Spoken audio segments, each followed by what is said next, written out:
Revistas fitness, plantas carnívoras.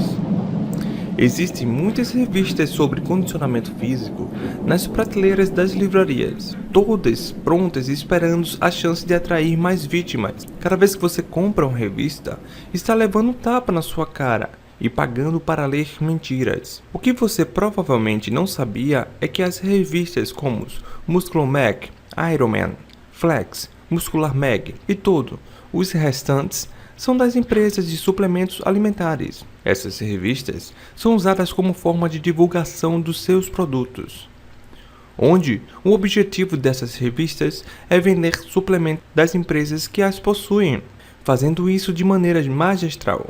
Com isso, elas aplicam golpes em você como conselhos destinados a vender produtos para chegar em seus objetivos, e imundo você de todas as espécies falsas de ideias sobre o que é necessário para entrar em forma e ficar ótimo.